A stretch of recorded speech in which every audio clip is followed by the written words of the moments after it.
I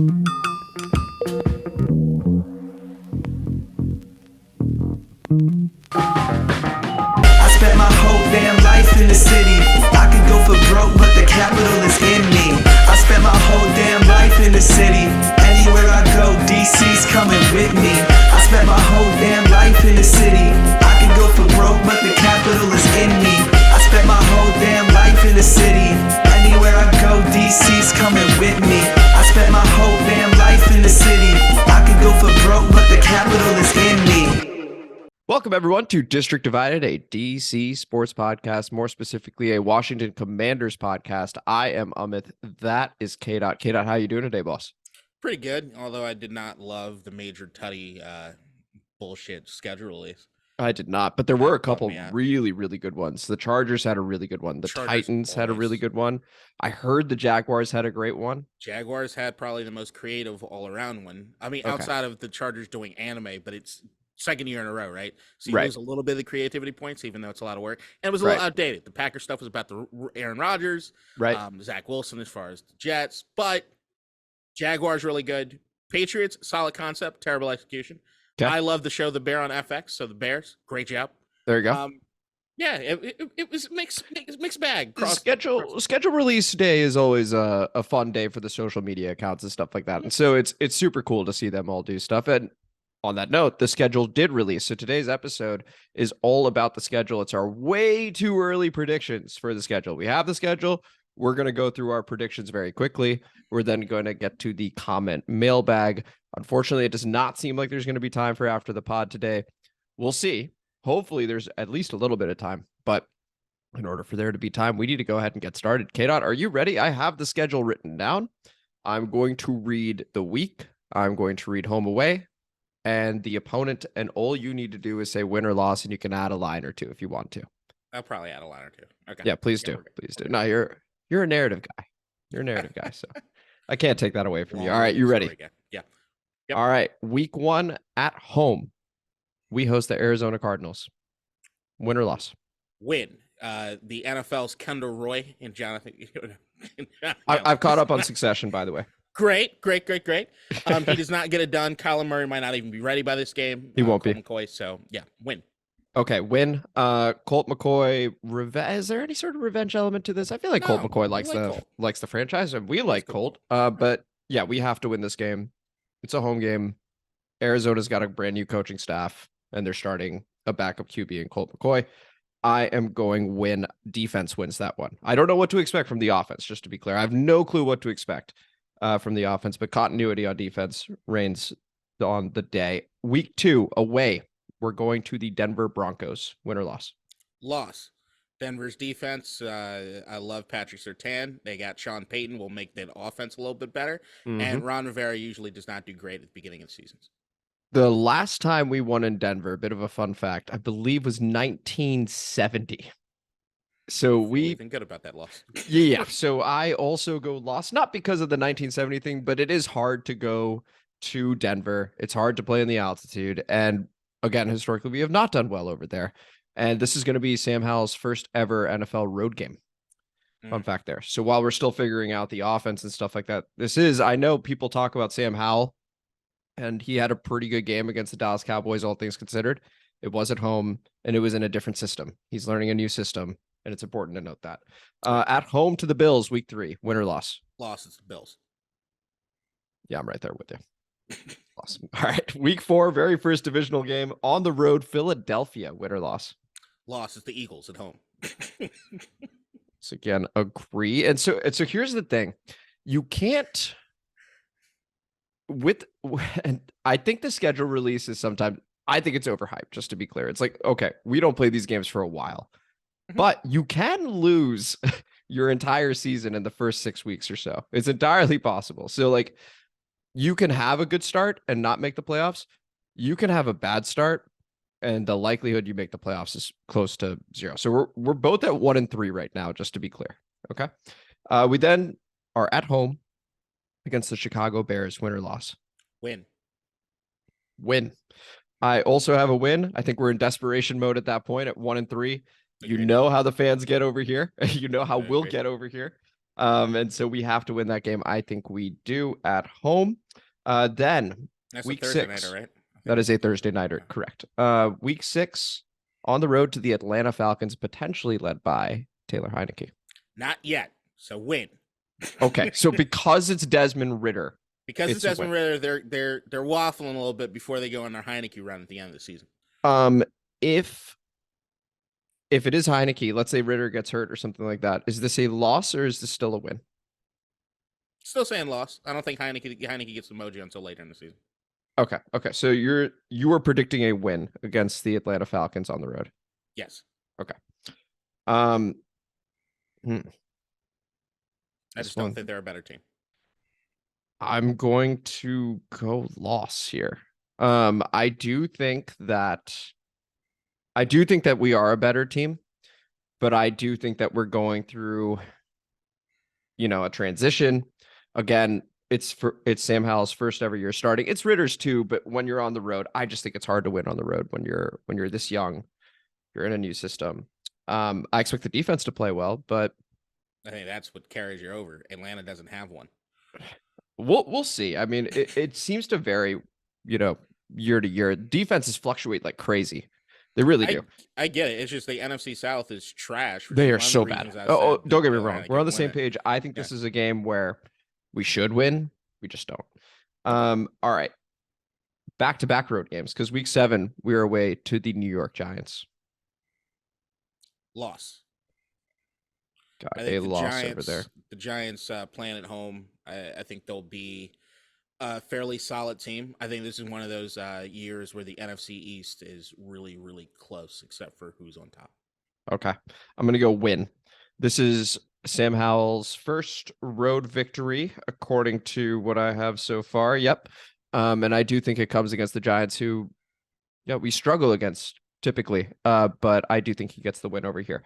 Week 8 at home to the Eagles. Win or loss? Win. Halloween horrors for the Eagles. We get that victory split with the Eagles, which makes it a very victorious NFC East run. I'm going back-to-back. Yeah, I'm going win as well. That is back-to-back wins in the NFC East, giving us a 2-1 record through that point against the NFC East. And I think we are both at 4-4 right now through 8 games. Yep. Okay. Then week 9, week 10, we have back-to-back road games again, beginning with the New England Patriots. Win. I think the Patriots still don't know what they're doing as far as the quarterback position. Okay, I'm going to go loss. I don't like a young QB against Bill Belichick. That's the only reason. Week 10 against the Seahawks. Win or loss? Loss. Seahawks on the road. Don't love it going out the West Coast. And plus, I'm getting a little pattern going. 2 wins, loss. 2 wins, loss. I'm also going loss. Then we are at home, week 11 to the Giants. Win. Split with the Giants. They get their home game. We get ours. Okay, I agree that we split with the Giants. I had us beating the Giants earlier. We lose this one. So that's 3 losses in a row heading into a Thanksgiving game against the Dallas Cowboys. First time we play them this season. Win or loss? Win. Sam Howell's coming out party. Loss 4 in a row. Complete disarray. What are we doing? Week 13, home against the Dolphins. Loss. Dolphins jockeying for playoff positions. Win. We're gonna find a way. I'm not sure. I'm not sure Tua's gonna. I'm not sure Tua's gonna play. What the fuck are you doing? I'm not sure Tua's gonna play. Look, I get us not taking this seriously. What the fuck are you doing? No. I looked at it and a narrative just appeared to me, and it just made total sense. And KDot, I gotta ride it. It's that simple. I don't know that Tua's gonna play that game. I don't know if Mike McDaniel's going to show up all loosey-goosey and like the Chargers showed, maybe smoking a vape or something like that and just gets 2 in his head, and that's that.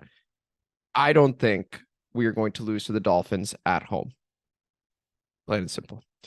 We have a bye week where we can just sort of figure out what the hell's going on, and less for the team and more for you and me, KDot. What the hell is going on week 14? We'll figure that out together. I like the way that mine have lined up. Like I'm not in crisis mode come bye week. Yeah, let me quickly check. Okay, so you have 1, 2, 3. No, but we just beat the Dolphins going into the bye, so I'm feeling all right. I got a loss because the Dolphins are clearly a better team. You have us at 7-6. Mm-hmm. Yeah, I have us at, okay, hold on, 1, 2, 3, 4. Yeah, okay. You're 7-6. I have us at 5-8. And my 7-6 has 3 straight losses week 2 through 4. Yes. Which means we're ascending, even with the loss against the Dolphins, which are Right. clearly a better team. So we're winning that game. If there's one game, people, I want you to focus on, it is this Dolphins game week 13, because we're going to win it. Then we come out of the bye. KDot, your 7-6 Commanders on the road to the LA Rams. On the 8-6. My favorite stat of this offseason. How many veteran free agents did the Rams sign this offseason? Oh, I have no idea. 0. 0? Guess how many draft picks they guess how many picks they drafted? Oh, they had whoa. You won't know. 14. Guess how many undrafted free agents they signed? How many? 23. God, so this is just Rams the youngest. The Rams are in Caleb Williams full blown without a shadow of a doubt. They are the worst team as far as off seasons go, maybe in the history of the NFL. That's incredible. That is incredible. Well, I didn't realize that, and you're actually now convincing me, because I saw their over/under of 6.5 wins, and I was like, they got Matt Stafford, they got Cooper Kupp. Why would this happen? They got some veterans on defense. Okay, it's Stafford and Kupp. Beyond that, there's nothing else going for them right now. Well, then give me the win, my friend. I think that's excellent. That's what I'm saying. All right. Hey, I think the Rams are in full-blown Caleb Williams territory. Okay, they're going to rival the Texans. They're going to rival the Texans for worst team. Okay, you think the Texans are still? You think the Texans are still going to be one of the worst teams, even with the rookies? And it's Houston. I agree with you. I was just clarifying. But no, I think LA will have the worst record in the NFL this season. Wow, over the Cardinals. So, by the way, Kyler Murray, just going back to the Cardinals for a moment, there's a good shot Kyler Murray doesn't come back until week 10 or something like that. So they're optimistic. Just to get back to week 1 for a moment, they're optimistic that he'll be back mid-season.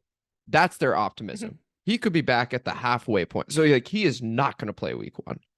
This is not RG3 clamoring to play, and this is not an owner that's going, yeah, let's go all in for week 1. All right. So we both have a win against the Rams. You convinced me on this one. I appreciate that. On the road again. So this is the third set of back-to-back road games, this time against the New York Jets. Loss. I think the Jets are going to be playing for something more, and that and if the Aaron Rodgers thing works out, which I'm skeptical about, I just think them on the road, their defense is stellar. So here's my thing, KDot. Rodgers isn't going to be playing this game. He's going to be hurt at that point. Maybe. And I think we still might lose because the defense is really good. I mean, if Rodgers isn't playing, that means Zach Williams got something to prove. So I'm not going to. Yeah, but based on what? He hasn't proved anything. I don't hate Zach Wilson. I don't hate him. I actually rated him really, really highly. I think he can play. I just think he's. I think he's got physical tools. I think this is Carson Wentz all over again. I don't.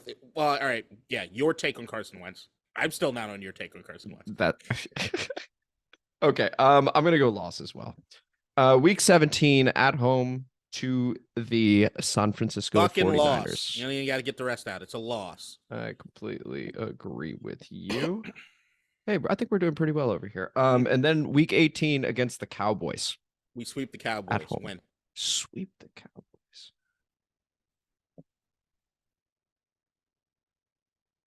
Yeah, era of good feelings type thing. I think we end up winning that. I think it's that simple. Final game at home. Bienemy and the boys, because I have us at 6 and something at that point. Go ahead. Pull out the tricks. Let's beat Dallas again. And Sam Howell enjoys a home game against Dallas in the last week of the season. So quickly tallying up the record over here. KDot has us at 1, 2, 3, 4, 5, 6, 7, 8, 9. 9 and 8. I have us at 1, 2, 3, 4, 5, 6, 7. 7 and 10. The over-under for the season, KDot, for our win total according to FanDuel, what is it? I don't know. 6.5. 6.5 is what they have us at. So you and I both want to place the over. I'm tentative about the over. The Rams thing is what put me over, because I initially had that as a loss. But once you told me that they're basically playing all rookies all the time, greatest tank job in rebuild I've ever seen. That's amazing. We should almost just do a 3-minute Rams segment moving forward, just to track a Caleb Williams tracker, and we begin with the Rams. Everything makes sense. McVay almost left. We know the reports that McVay almost left because he didn't want to do it. But then they're like, if you hang out a year, you have Caleb Williams. And he's like, shit. Okay. Stays in California. Now look, my 9-8, the narrative for Washington, unlike LA, is abject fucking chaos. Sam Howell plays better than anybody we've seen at quarterback the last 3 years. You finish at 9-8, maybe make the playoffs, maybe don't make the playoffs. New ownership comes in with no idea what the fuck they're going to do at the quarterback position. Chaos! Reign supreme. Chaos through mediocrity. And I just want to quickly point out that I think your draft grade for this team was excellent. I also want to say that it probably mirrors what we're doing over here, right? Which is, if you could repeat your draft grade, please. I don't fucking know. Neither does anyone else. There we go. And that's the same thing with this schedule. KDot has us at 9-8. I have us at 7-10, but ultimately we don't fucking know. We did this last year and all the narratives changed. All the narratives changed by like week 4. Were we right though? All these teams. Of course we were right. Come on now. Yeah. Go back. Check it out. nothing like telling people to look at our picks and be like, okay, no, that's interesting.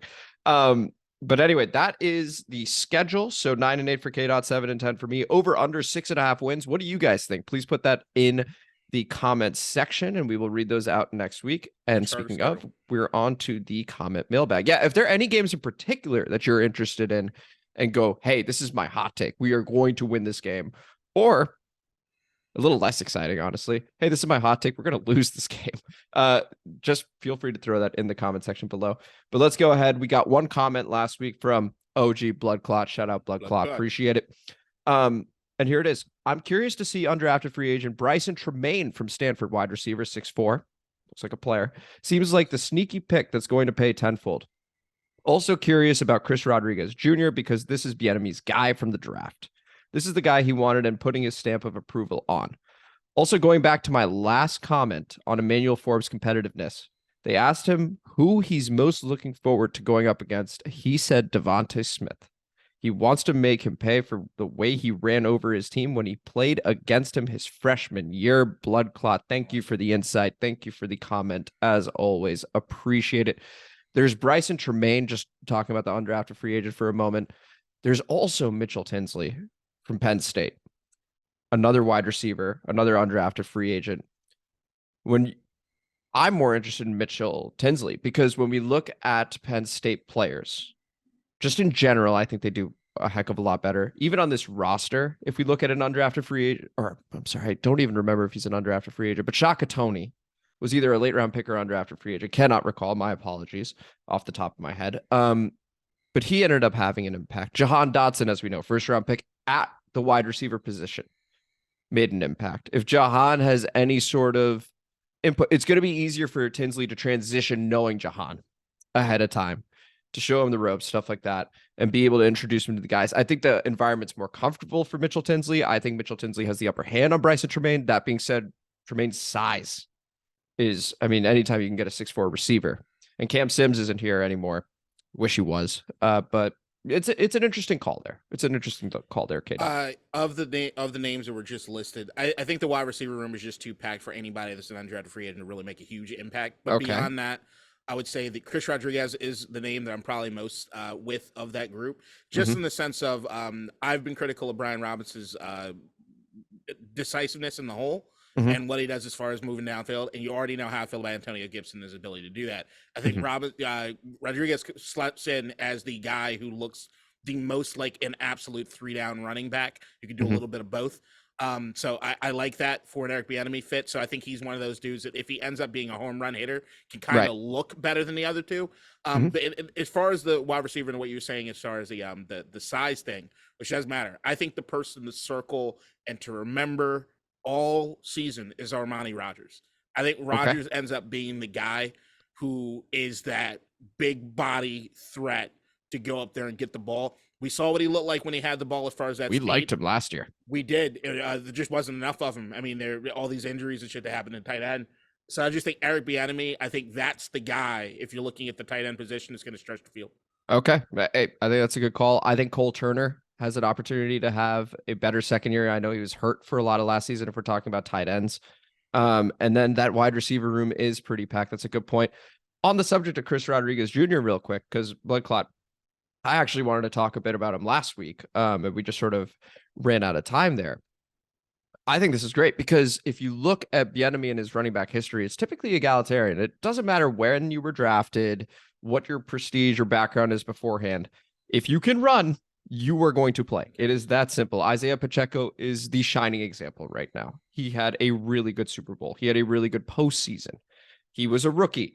Some people talked about him in maybe fantasy circles, like, oh, he could erupt at a certain point in time later in the year. He took over a lot sooner than people expected because he was running the ball well. I'm assuming Devin's very excited about Chris Rodriguez Jr. as well. As a fan, fell.